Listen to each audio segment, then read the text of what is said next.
నమస్తే, welcome to question hour. ప్రభుత్వాలు దశాబ్దాల తరబడి నదీ జలాల సమస్య పరిష్కరించకుండా వదిలివేయటం వల్ల అది కాస్త మరింత జటిలంగా అవుతుంది. రాష్ట్రాల మధ్య, రాష్ట్రాల్లో ప్రాంతాల మధ్య తరచూ వివాదాలు జరుగుతున్నాయి. జల వివాదాలు తీవ్ర రూపం దాల్చుతున్నాయి. కావేరీ నదీ జలాల పంపకం విషయంలో కర్ణాటక, తమిళనాడు మధ్య మరోసారి చిచ్చురేగింది. రోజు 3,500 క్యూసెక్కుల చొప్పున తమిళనాడుకు 4.5 టీఎంసీల నీటిని విడుదల చేయాలని సిడబ్ల్యూఆర్సీ నదీ జలాల నియంత్రణ కమిషన్ కర్ణాటకకు ఆదేశాలు ఇవ్వడంతో వివాదం మొదలైంది. ఈ ఆదేశాలపై కన్నడీకులు భగ్గుమంటున్నారు. ఈ నెల 2న కావేరీ సమస్యపై అఖిలపక్ష సమావేశాన్ని నిర్వహిస్తామని కర్ణాటక సీఎం డీకే శివకుమార్ ప్రకటించారు. సిడబ్ల్యూఎంఏ ఆదేశాలకు వ్యతిరేకంగా కర్ణాటక ప్రభుత్వం అప్పీల్ చేస్తుందని వెల్లడించారు. కావేరీ జలాల్లో తమ వాటాను పొందేందుకు తమిళనాడు ప్రభుత్వం సుప్రీంకోర్టును ఆశ్రయిస్తామని ప్రకటించింది. ఈ ప్రభావం సీఎం విజయ్ జననాయకన్ సినిమాపై పడింది. కర్ణాటక వ్యాప్తంగా ఆ సినిమా స్క్రీనింగ్ ను నిలిపివేశారు. రైతు సంఘాలతో పాటు రాజకీయ పార్టీలు, చిత్ర పరిశ్రమ, కన్నడ సంఘాలన్నీ ఒక్కటై ఆందోళన చేస్తున్నాయి. కావేరీ వివాదానికి శాశ్వత పరిష్కారం ఏంటి? కావేరీ వివాదాన్ని రాజకీయ పార్టీలు ఎన్నికల అస్త్రంగా మార్చుకుంటున్నాయా? నీటి వివాదాన్ని సినిమాకి ముడిపెట్టడం సరైందేనా?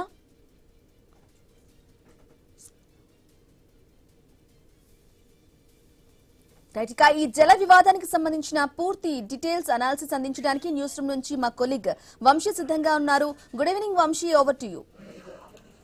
బ్రాహ్మణి, మీరు చెప్తున్నట్టుగా నీటి వివాదం అనేది అది ప్రాంతాల మధ్య అవ్వచ్చు, రాష్ట్రాల మధ్య అవ్వచ్చు, చిచ్చు పెడుతూనే ఉంటుంది. ఆ నీళ్ల వివాదాల చుట్టూ చాలా సార్లు రాజకీయ అంశాలు కూడా చక్కెర్లు కొడుతూ ఉంటాయి, రాజకీయ ప్రాధాన్యతలు కూడా కనిపిస్తాయి. ఇక్కడ కావేరీ జల వివాదానికి సంబంధించి తమిళనాడుకు నీటిని విడుదల చేయాలని చెప్పినా మా రైతాంగ ప్రయోజనాలే ముఖ్యం, మా రైతుల ప్రయోజనాల తర్వాతే ఏదైనా అంటూ అక్కడ సీఎం డీకే శివకుమార్ తేల్చి చెప్పేశారు. సో మేము పోరాటం చేస్తాం, సుప్రీంకోర్టులో పోరాటం చేస్తాం, మాకు రావాల్సిన నీటి వాటాకు సంబంధించి ఇటు తమిళనాడు ప్రభుత్వం చెప్తాం. సో ఏది ఏమైనా ఆగస్టు 13న మేము అవసరమైతే ఒక సమ్మె కూడా చేయబోతున్నామంటూ అటు వాళ్ళు చెప్తూ ఉన్న పరిస్థితుల్లో అసలు దశాబ్దాలుగా ఈ సమస్యను ఎందుకు ప్రభుత్వాలు పరిష్కరించుకోలేకపోతున్నాయి? అందులోనూ దక్షిణాది రాష్ట్రాలన్నీ ఏకం అవ్వాలి అనుకుంటున్న ఈ సమయంలో ఈ అంశం అనేది నీళ్ల వివాదాలు, అదేవిధంగా రాష్ట్రాల మధ్య నీటి పంపకాలకు సంబంధించి పెద్ద ఎత్తున వివాదాలు తలెత్తుతున్నాయి. అటు సిడబ్ల్యూఆర్సీ కావచ్చు, సిడబ్ల్యూఎంఏ కావచ్చు, క్లియర్ గా చెప్పిన తర్వాత కూడా కర్ణాటక సర్కార్ నీటిని విడుదల చేసే ప్రసక్తే లేదని తేల్చి చెప్పింది. కర్ణాటక రైతుల ప్రయోజనాలే మాకు ముఖ్యమంటూ ముఖ్యమంత్రి డీకే శివకుమార్ కూడా తేల్చి చెప్తున్నారు. మాకు రావాల్సిన వాటాలో మా వాటా గురించి మేము అడుగుతూ ఉంటే ఎందుకు ఇంకా మేనమేషాలు లెక్క పెడుతున్నారంటూ అటు తమిళనాడు సర్కార్ కూడా వాదిస్తున్న పరిస్థితి కనిపిస్తుంది. ఇక సుప్రీంకోర్టు మెట్లెక్కబోతోంది. ఈ వివాదం ఏం జరగబోతుంది ఏంటి అనేది వేచి చూద్దాం. అండ్ ఇక్కడ ఇంకొక అంశాన్ని కూడా మనం పరిశీలిస్తే, సో జననాయకన్ సినిమాకు సంబంధించి కూడా బ్రేకులు పడ్డాయి. అంటే నీళ్ల వివాదాలు వ్యక్తుల మధ్య, సినిమా సంబంధించి కానీ ఆ రెండు రాష్ట్రాల మధ్య సంబంధించిన వివాదాలు కూడా దారితీస్తూ ఉంటాయి. ఆ రెండు రాష్ట్రాలకు సంబంధించిన అంశాలన్నీ కూడా ఇటువంటి సమయాల్లో తెరపైకి వస్తూ ఉంటాయి. సో వీటన్నింటినీ ఎక్కడికక్కడ సాల్వ్ చేసుకోవాల్సిన పార్టీలు కావచ్చు, ప్రభుత్వాలు కావచ్చు, దశాబ్దాల నుంచి ఎందుకు ఇంకా నాంచివేత ధోరణి అవలంబిస్తున్నాయి? వివాదాన్ని పరిష్కరించాల్సింది పోయి మరొక కొత్త వివాదంలోకి ఎందుకు లాగుతున్నాయి అనేది ఇప్పుడు అసలు ప్రశ్న. ఈ అంశం గురించి మనం మాట్లాడదాం. ఈ అంశంపై మనతో మాట్లాడేందుకు నయనాల గోవర్ధన్ గారు, ప్రముఖ నీటిపారుదల నిపుణులు మనకు అందుబాటులో ఉన్నారు. గోవర్ధన్ గారు నమస్కారం. తెలంగాణ లాంటి రాష్ట్రం నీళ్ల వివాదాలతోనే మొదలైంది, నీళ్ల కోసమే తెలంగాణను సాధించుకుంటే అటు కర్ణాటక, తమిళనాడుకు సంబంధించి కావేరీ జల వివాదాలు ఇప్పుడు కాదు దశాబ్దాల నుంచి నడుస్తున్న పరిస్థితి. ఎందుకు ఈ అంశాలకు చెక్ పెట్టలేకపోతున్నారు? బోర్డులు ఏర్పాటు చేసినా ఆ బోర్డులు ఇస్తున్న ఆదేశాలను కూడా ఎందుకు లెక్క చేయని పరిస్థితి కనిపిస్తోంది? ముఖ్యంగా భారతదేశంలో ఉన్నటువంటి జల వివాదాలు గతంతో పోలిస్తే అవి పెరుగుతున్నటువంటి ధోరణి, ఆ పెరుగుదల తీరులో ఉండేటటువంటిది వేగం కూడా చాలా ఎక్కువగా ఉంది. అంటే గతంలో ఎప్పుడు లేనంత ఎక్కువగా జనాభా పెరుగుదల, వ్యవసాయ విస్తరణలో అనూహ్యమైనటువంటి పెరుగుదల, బీడు భూములన్నింటినీ కూడా సాగులు తీసుకురావడం, జనాభా అవసరాల రీత్యా సమాజం యొక్క అవసరాలు ఎక్కువగా పెరిగి ఉత్పత్తి కూడా విపరీతంగా తీయాల్సినటువంటి అవసరం ఏర్పడింది. జనం ఆ బతకడం కొరకు కావచ్చు, లేకపోతే సమాజానికి వాటికి అందించడం కొరకు కావచ్చు. మూడవది ప్రపంచవ్యాప్తంగా వస్తున్నటువంటి గ్లోబల్ వార్మింగ్ వల్ల నీటి కొరత, నీటి కరువు తీవ్రంగా ఏర్పడుతుంది. దక్షిణాది రాష్ట్రాలకు, ఉత్తరాది రాష్ట్రాలు, ఈశాన్య రాష్ట్రాలు, దక్షిణాది రాష్ట్రాలు లేదా ఉత్తరాంధ్ర ఇలాంటి ప్రాంతాలకు ప్రత్యేకంగా చూస్తే ఒక్కో ప్రాంతంలో ఒక్కో తీరుగా జల వివాదాలు ఇంకా ఉంటుంది. అంటే ఆయా ప్రాంతాల్లో నీటి లభ్యత, నీటి కొరత వీటన్నిటిని బట్టి. అయితే కర్ణాటక, తమిళనాడుకు సంబంధించి ఇది సుదీర్ఘకాలంగా కొనసాగుతున్నటువంటి విషయం. తమిళ ఆంధ్రప్రదేశ్ కి, తమిళనాడు లేదా మన ప్రాంతం నుంచి వెళ్ళి కూడా తెలుగు గంగా నీళ్ళ పేరిట ఆ ప్రాంతానికి నీళ్ళు కేటాయింపులు చాలా సుదీర్ఘకాలం నుంచి ఇస్తున్నటువంటి పరిస్థితి కొనసాగుతుంది. ముఖ్యంగా అక్కడ ఉండేటటువంటి నీటి వనరులకు సంబంధించి పరిమిత అవకాశాలు ఉండడము. రెండవది కేంద్ర అంటే హిస్టారికల్ గా స్వాతంత్రం వచ్చిన నాటి నుండి ఈ రోజు వరకు, ముఖ్యంగా ఇటీవలి కొన్ని దశాబ్దాలు, 3-4 దశాబ్దాల ప్రభుత్వ విధానంలో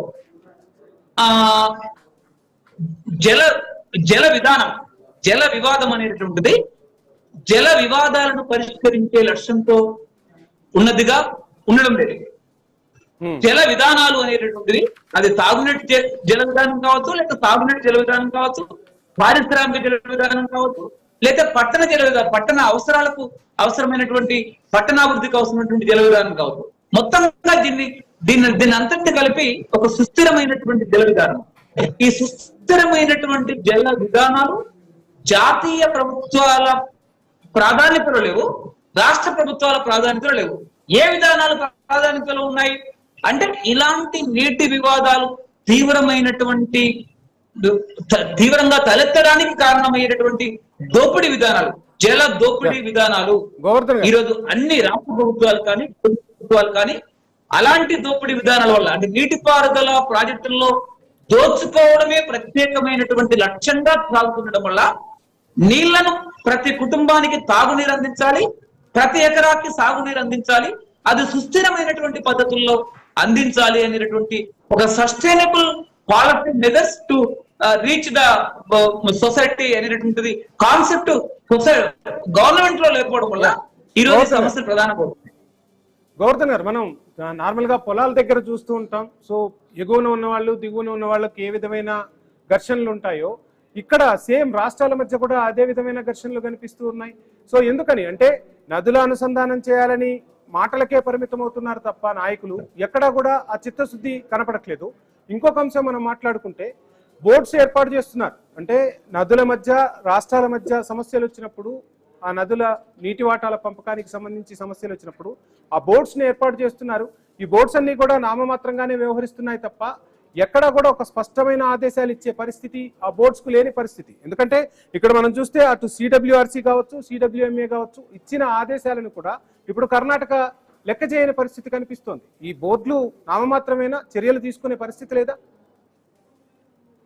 అంటే ఎగ్జాక్ట్లీ అసలు ఈ బోర్డులని, అంటే ప్రభుత్వాలు ఏర్పాటు చేస్తున్నటువంటి బోర్డులు కావచ్చు, లేకపోతే ప్రభుత్వాల కోరిక వల్ల కేంద్ర ప్రభుత్వం ఏర్పాటు చేస్తున్న బోర్డులు కావచ్చు, లేకపోతే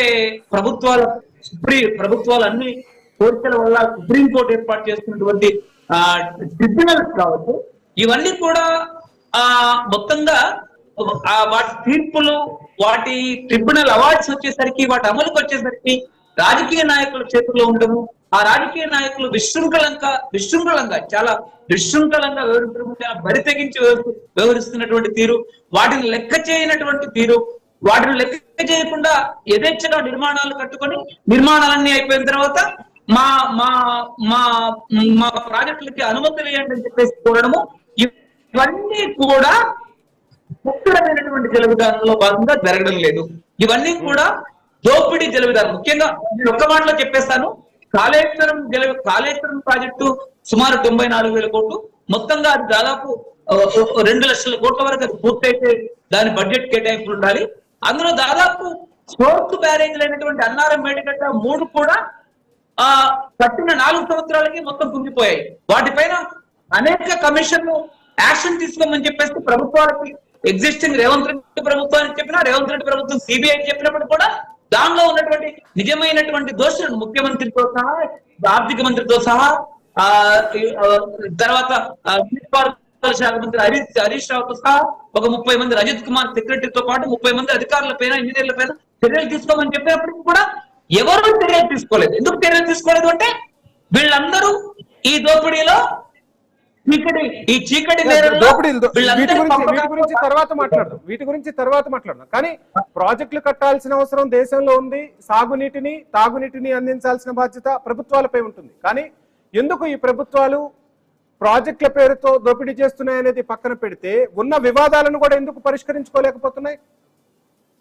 అంటే ఇక్కడ చాలా కీలకమైనది సార్. ఇప్పుడు చాలా కీలకమైనటువంటి విషయం ఏంటంటే కర్ణాటక తర్వాత దాంతో పాటు తమిళనాడు, తెలంగాణకు వచ్చేసరికి దక్షిణ తెలంగాణ, ఆంధ్రప్రదేశ్కి వచ్చేసరికి ముఖ్యంగా రాయలసీమ, రాజస్థాన్కి వచ్చేసరికి సుదీర్ఘమైనటువంటి తారెడారి ప్రాంతం అంతటి ఇలాంటి ప్రాంతాలన్నింటిలో కూడా ఎలాంటి జల విధానం ఉండాలి అంటే ముఖ్యంగా కేవలం 4 వాటర్ కాన్సెప్ట్ మాత్రమే కీలకమైంది.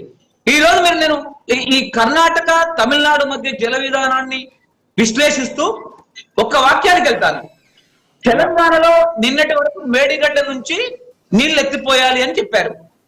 కేవలం ఎత్తిపోయాలన్నటువంటి 10 రోజుల్లో కడెం ఉప్పొంగి ఉత్తర తెలంగాణ ఉప్పొంగిపోయి మొత్తం ఆ నీళ్ళని ఎల్లంపల్లికి వచ్చి ఎల్లంపల్లి నుంచి అన్నారం మేడిగడ్డ సుందిలను తన్నుకొని కొన్ని 10 టీఎంసీలు, కొన్ని లక్షల క్యూసెక్కుల నీళ్లు, కొన్ని 10 లక్షల క్యూసెక్కుల నీళ్లు సముద్రాన్ని తాకేస్తాయి.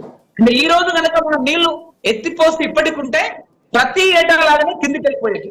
అంటే ఈ రోజు కర్ణాటక తమిళనాడుకు సంబంధించి కనుక చూస్తే ప్రకృతి ఏ ఎత్తిపోతలు లేకుండానే ఎక్కడికక్కడ ప్రతి బీడు భూమిలో, ప్రతి నీరు అవసరమైనటువంటి ప్రతి ఊరిలో, ప్రతి ఇంటి పైన, ప్రతి పట్టణంలో, ప్రతి గ్రామంలో ప్రకృతి ఎలాంటి ఎత్తిపోతలు లేకుండా దాని సైక్లిక్ జీవావరణ సిస్టమ్ లో భాగంగా, వ్యవస్థలో భాగంగా అది వర్షం కురిపిస్తుంది. అలాంటి వర్షాన్ని చతుర్భుజ జల ప్రక్రియ, స్టీల్ అవసరం లేదు, రెండవది ఇసుక అవసరం లేదు, కాంక్రీట్ అవసరం లేదు, సిమెంట్ అవసరం లేదు, ఇవేవి అవసరం లేకుండానే నీటిపారుదల సుస్థిరమైనటువంటి జల విధానం, వాన నీరును భూమి ఉపరితలం పైన ఆపడము, భూమి ఉపరితలం పైన ఆపిన తర్వాత దాంతో పాటు భూగర్భ నీరుగా మారుతుంది, భూమి తేమగా మారుతుంది. ఇది మనం తాగడానికి బోరేసుకుంటే ఎక్కడైనా నీళ్ళు వస్తాయి, రాయలసీమలోనైనా తారెడారిలో ఇలాంటి పద్ధతి ప్రకారం 21,000 గ్రామాల్లో ఇలాంటి పద్ధతిని చచ్చిపోయినటువంటి బోర్లన్నీ ఆ తారెడారిలో 30 సెంటీమీటర్ల వర్షపాతం, 300 మిల్లీమీటర్లు ఉన్నటువంటి వర్షపాతం, రాయలసీమ లాంటి 450 మిల్లీమీటర్లు ఉన్నటువంటి ప్రాంతం, లేదా తమిళనాడు లేదా కర్ణాటక ప్రాంతంలో దాదాపు 600 నుంచి 800, కొన్ని చోట్ల 1000 మిల్లీమీటర్ల వరకు కూడా వర్షపాతం ఉంది ఆయా ప్రాంతాల్లో. తెలంగాణ సగటు వర్షపాతం 800 మిల్లీమీటర్లు, ఉమ్మడి ఆదిలాబాద్ సగటు వర్షపాతం 1400 మిల్లీమీటర్ల నుంచి గుడెత్తునూరు మిగతా ప్రాంతం అంతా కూడా 1800 మిల్లీమీటర్ల వరకు ఉంది. అంటే 180 సెంటీమీటర్ల వర్షపాతం ఉంది.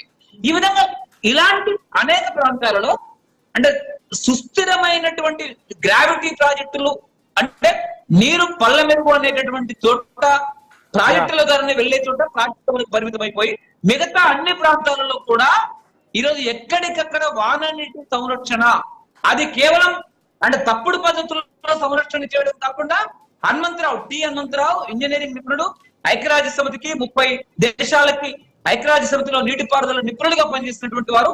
మేము దాదాపు 10-15 ఏళ్ల పాటు ఆయనతో సుదీర్ఘ కాలం పాటు ఆయన మరణించేంత వరకు అతనితో పాటు ఒక రోజు విడవకుండా పనిచేసినటువంటి వాళ్ళని, అత్యంత నిజాయితీ పరుడు. అలాంటి 4 వాటర్ కాన్సెప్ట్ ప్రకారం కనుక దేశవ్యాప్తంగా కేంద్ర ప్రభుత్వం, రాష్ట్ర ప్రభుత్వాలు, స్థానిక ప్రభుత్వాలు కనుక అది చేపడితే ఎక్కడా నీటి సమస్యలు ఉండవు, అండి. అందరికీ నీటి యుద్ధాలు ఉండనటువంటి, అటువంటి ప్రతి చేనుకు 2 పంటలకు నీరు ఉండేటువంటి పరిస్థితి ఖచ్చితంగా. ఇప్పుడు ఈ నీటి వివాదం కాస్త 2 రాష్ట్రాల మధ్య సమస్యగా మారింది. 2 రాష్ట్రాల మధ్య ఒక అగాధం ఏర్పడుతున్న పరిస్థితి. ముఖ్యమంత్రులు ఇద్దరు కూర్చొని మాట్లాడుకోవాల్సిన సమావేశాన్ని రద్దు చేసుకున్నారు. ఏదైనా సమస్య తలెత్తినప్పుడు ఆ సమస్యను పరిష్కరించాలంటే కూర్చొని మాట్లాడుకుంటేనే సాల్వ్ అవుతుంది. కానీ ఇక్కడ ఇద్దరు కూడా ఆ సమావేశాన్ని రద్దు చేసుకున్న పరిస్థితి. ఎగ్జాక్ట్లీ. అంటే చాలా దారుణమైనటువంటి విషయం ఏంటంటే చాలా చోట్ల నీటి వివాదాలని, జల వివాదాలని వాళ్ళ రాజకీయ ప్రయోజనాల కొరకు రెచ్చగొడుతున్నటువంటి పరిస్థితులు చాలా చోట్ల కనిపిస్తాయి. ఈ రెచ్చగొట్టేటువంటి క్రమంలో ప్రజలు కూడా సంయమనం కోల్పోయి చివరికి పిహెచ్డీలు, పీజీలు, పెద్ద పెద్ద చదువుకున్నటువంటి వాళ్ళు కూడా సంయమనం కోల్పోయి ప్రవర్తిస్తూ ఒకవైపు ఒరిగిపోతున్నటువంటి పరిస్థితి కనబడుతుంది. మనకు ఒకటే ఒక వాక్యంలో నేను మాట్లాడుతూ మళ్ళీ మీరు చెప్పినటువంటి ప్రశ్నకు సమాధానం ఇస్తాను. తెలంగాణలో మొన్ననే జరిగినటువంటి మేడిగడ్డ నుంచి నీళ్లు ఎత్తిపోయాలి అనేటువంటి దాంట్లో అసలు ఎత్తిపోవడం అనేది సాధ్యం కాదు. 3 బ్యారేజీలు ఎన్టీఎస్ఏ వినియోగించకూడదని చెప్పారు. ఎత్తిపోయాల్సినటువంటి చోట 5 లక్షల నీళ్లు అందుబాటులో ఉంటే మాత్రమే సాధ్యమవుతుంది. అనేక మంది బీఆర్ఎస్ జల పండితులు చెప్పినట్టు, హరీష్ రావు లాంటి వాళ్ళు చెప్పినట్టు అక్కడ ఒక రోజు 1,00,000 క్యూసెక్ల నీళ్లు 1,15,000 క్యూసెక్ల నీళ్లు వచ్చాయి. తెల్లారి నుంచి ఒకేసారి మేడిగడ్డ వద్ద 15,000 క్యూసెక్లు పడుతుంది. 15,000 క్యూసెక్లకు వచ్చినటువంటి చోట నీరెత్తడం సాధ్యం కాదు. మరికొన్ని 5-10 రోజుల్లోనే వర్షాలు వచ్చేసి ఉన్న ప్రాజెక్టులన్నీ నిండిపోయి అన్ని నీళ్లు కూడా సముద్రానికి వెళ్ళిపోయాయి. అంటే టిఆర్ఎస్ 4 ఏళ్ల పరిపాలనలో గాని చివరికి ఈ సంవత్సరం గాని నీళ్లు ఎత్తిపోసేటటువంటి అవకాశం ప్రకృతి ఇవ్వలేదు. అదే విధంగా ఈ రోజు ఈ కర్ణాటక కానీ మిగతా అనేక ప్రాంతాలలో కానీ ఎత్తిపోతలే, తెలంగాణలో కానీ ఎత్తిపోతలు తప్ప గత్యంతరం లేదు అనుకునేటటువంటి వాళ్ళు, కాంట్రాక్టర్ల మేలు కోరే వాళ్ళు, తప్పుడు జల విధానాలను రూపొందించేవాళ్ళు, రాష్ట్ర బడ్జెట్లను కాజేసేవాళ్ళు, ఎన్నికల పేరిట లక్షల కోట్లు వెచ్చించేవాళ్ళు, రాష్ట్రాలని అప్పుల కుప్పలుగా దివాళా చేసి సర్వనాశనం చేసి రాష్ట్రాల ఆర్థిక వ్యవస్థను మొత్తం చిన్నాభిన్నం చేసేవాళ్ళు. ఈరోజు తెలంగాణ ఆర్థిక వ్యవస్థ అలానే మారిపోయింది. చివరికి మనం ఆంధ్రప్రదేశ్ ఆర్థిక వ్యవస్థ అలానే మారింది. పేరిట అనేక మంది ఇంజనీర్లు ఎత్తిపోతారంటే కర్ణాటకలో కూడా ఈ రోజు ఏమైపోయింది అంటే జగన్ నాయక్ ఎవరు విజయ్ సినిమాని పోస్టర్లు చించేయడము, ఆయన సినిమాని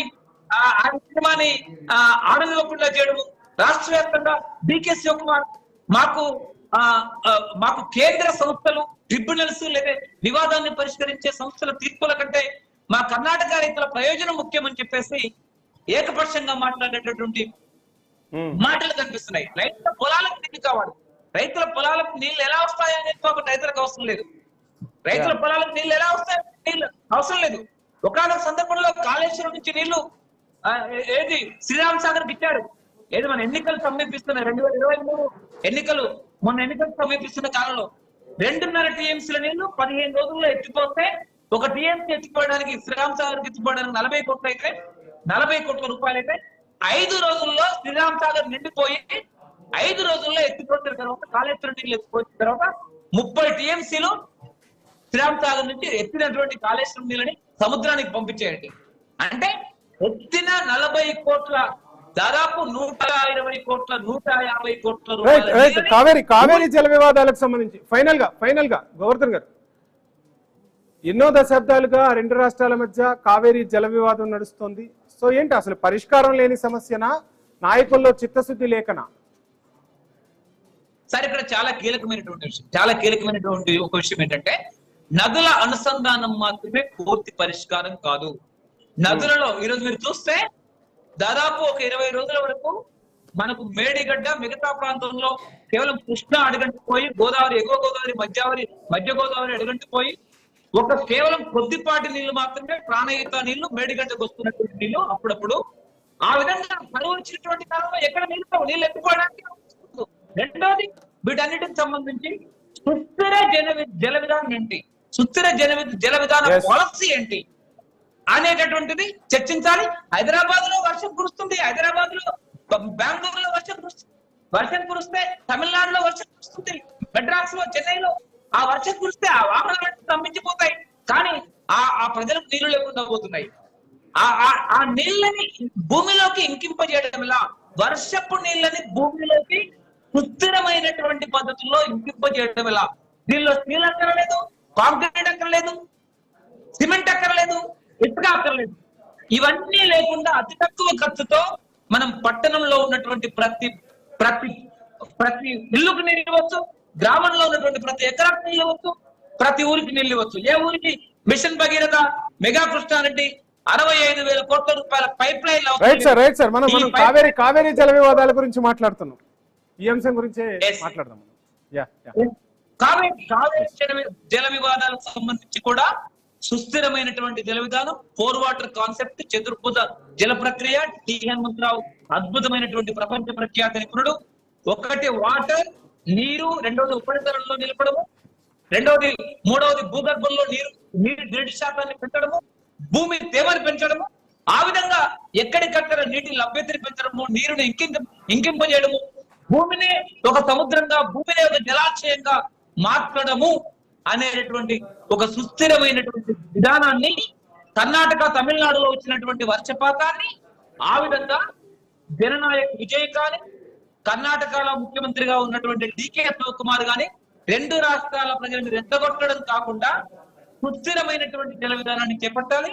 మోడీ కానీ, జలశక్తి కేంద్ర మంత్రిత్వ శాఖ కానీ సుస్థిరమైనటువంటి 4 వాటర్ కాన్సెప్ట్ ని చేపట్టాలి.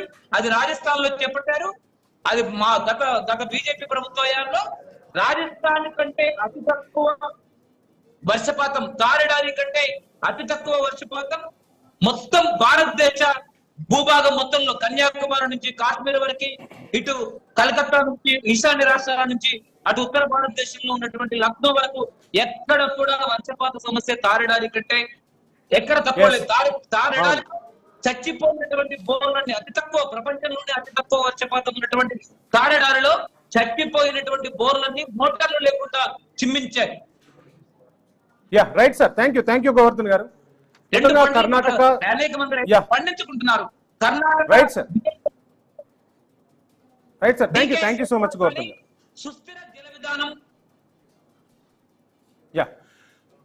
ఇక ప్రభుత్వాలు దశాబ్దాల తరబడి పోరాటాలు చేయటం, రాజకీయాల కోసం నీటి వివాదాలను రగల్చటం కాదు, వాటికి శాశ్వత పరిష్కారం దిశగా అడుగులు వేయాల్సిన అవసరం ఉంది. కేంద్ర ప్రభుత్వం కూడా ఒక సుస్థిర జల విధానాన్ని తీసుకురావాల్సిన అంశం కూడా తెరపైకి వస్తుంది. ఎన్నో సందర్భాల్లో రాష్ట్రాల మధ్య జల వివాదాలు జరుగుతూనే ఉన్నాయి. వీటన్నింటికి సంబంధించి ఎప్పటికప్పుడు బోర్డులు ఏర్పాటు చేస్తున్నా ఆ బోర్డులు ఫుల్ ఫ్లెడ్జ్డ్ గా వర్క్ చేయట్లేదు, శాశ్వత పరిష్కారాలను చూపలేకపోతున్నాయి.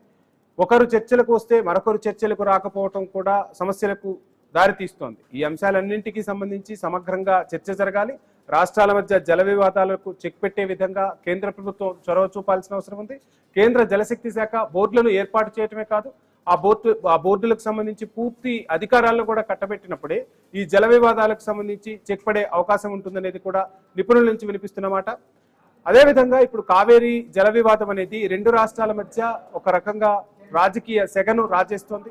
ఇద్దరు ముఖ్యమంత్రులు కూర్చొని సమావేశం అవ్వాల్సిన చోట చర్చలకే తావు లేకుండా ఇద్దరు కూడా సమావేశాన్ని బహిష్కరించడం కాదు, ఇద్దరు కలిసి కూర్చొని ఈ సమస్యను పరిష్కరించుకోవాలని నిపుణులు చెప్తున్నారు. మరి చూద్దాం కావేరీ జల వివాదంలో తమిళనాడు అదేవిధంగా కర్ణాటక ఏం చేయబోతుంది ఏంటి అనేది. ఇది వాళ్ళ క్వశ్చన్ అవర్. స్టేట్.